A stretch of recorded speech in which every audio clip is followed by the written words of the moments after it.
श्रीमद्भागवत महापुराण दशम स्कंध अध्याय 42 कुब्ज पर कृपा, धनुषंग और कंस की घबराहट। श्री सुखदेव जी कहते हैं, परीक्षित, इसके बाद भगवान श्री कृष्ण जब अपनी मंडली के साथ राजमार्ग से आगे बढ़े, तब उन्होंने एक युवती स्त्री को देखा। उसका मुंह तो सुंदर था, परंतु वह शरीर से कुबड़ी थी, इसी से उनका नाम पड़ गया था कुब्जा। वह अपने हाथ में चंदन का पात्र लिए हुए जा रही थी।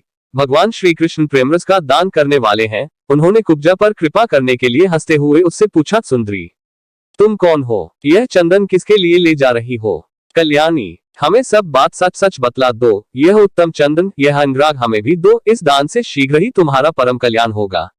उपटन आदि लगाने वाली सैरंध्री कुब्जा ने कहा, परम सुंदर, मैं कंस की प्रिय दासी हूँ। महाराज मुझे बहुत मानते हैं। मेरा नाम त्रिवक्रा कुब्जा है। मैं उनके यहाँ चंदन अनुराग लगाने का काम करती हूँ। मेरे द्वारा तैयार किए हुए चंदन और अनुराग भोजराज कंस को बहुत भाते हैं, परंतु आप दोनों से बढ़कर उसका कोई उत्तम पात्र नहीं है।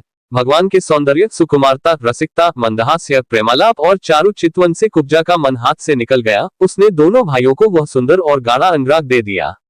तब भगवान श्री कृष्ण ने अपने सांवले शरीर पर पीले रंग का और बलराम जी ने अपने गोर शरीर पर लाल रंग का अनुराग लगाया तथा नाभि से ऊपर के भाग में अनुरंजित होकर वे अत्यंत सुशोभित हुए।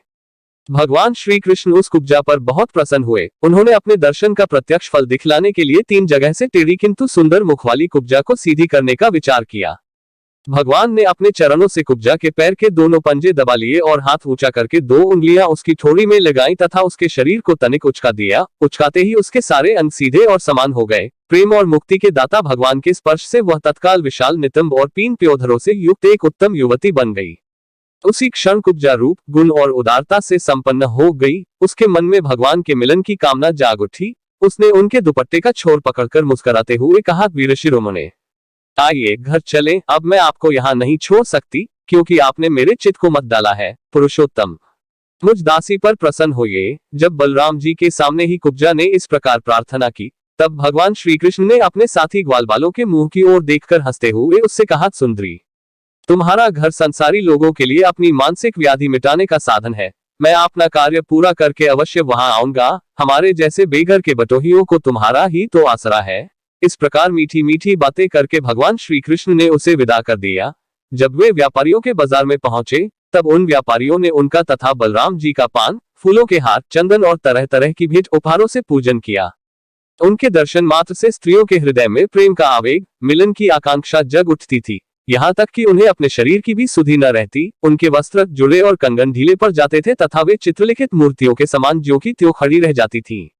इसके बाद भगवान श्री कृष्ण पूर्ववासियों से धनुष यज्ञ का स्थान पूछते हुए रंगशाला में पहुंचे और वहां उन्होंने इंद्रधनुष के समान एक अद्भुत धनुष देखा। उस धनुष में बहुत सा धन लगाया गया था। अनेक बहुमूल्य अलंकारों से उसे सजाया गया था। उसकी खूब पूजा की गई थी और बहुत से सैनिक उसकी रक्षा कर रहे थे। भगवान श्री कृष्ण ने रक्षकों के रोकने पर भी उस धनुष को बलात् उठा लिया।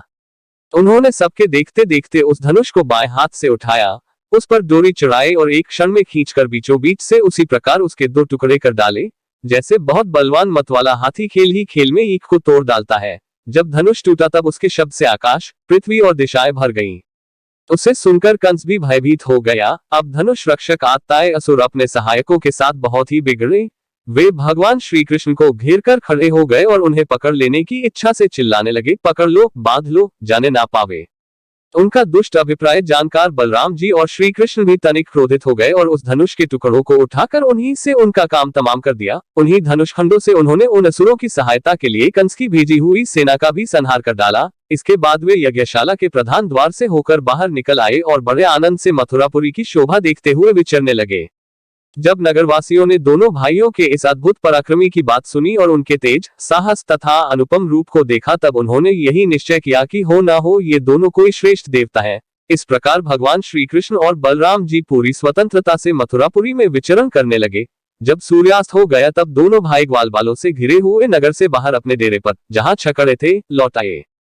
तीनों लोकों के बड़े बड़े देवता चाहते थे कि लक्ष्मी हमें मिले, परंतु उन्होंने सबका परित्याग कर दिया और न चाहने वाले भगवान का वरण किया। उन्हीं को सदा के लिए अपना निवास स्थान बना लिया। मथुरावासी उन्हीं पुरुषभूषण भगवान श्री कृष्ण के अंग का सौंदर्य देख रहे हैं। उनका कितना सौभाग्य है। व्रज में भगवान की यात्रा के समय गोपियों ने विरहातुर होकर मथुरावासियों के संबंध में जो जो बातें कही थी, वे सब यहाँ अक्षरशः सत्य हुई। सचमुच वे परमानंद मग्न हो गए। जब कंस ने सुना कि श्री कृष्ण और बलराम ने धनुष तोड़ डाला, रक्षकों तथा उनकी सहायता के लिए भेजी हुई सेना का भी संहार कर डाला और यह सब उनके लिए केवल एक खिलवाड़ ही था, इसके लिए उन्हें कोई श्रम या कठिनाई नहीं उठानी पड़ी, तब वह बहुत डर गया। उस दुर्बुद्धि को बहुत देर तक नींद न आई। उसे जागृत अवस्था में तथा स्वप्न में भी बहुत से ऐसे अपशकुन हुए जो उसकी मृत्यु के सूचक थे। जागृत अवस्था में उसने देखा कि जल या दर्पण में शरीर की परछाई तो पड़ती है, परंतु सिर नहीं दिखाई देता।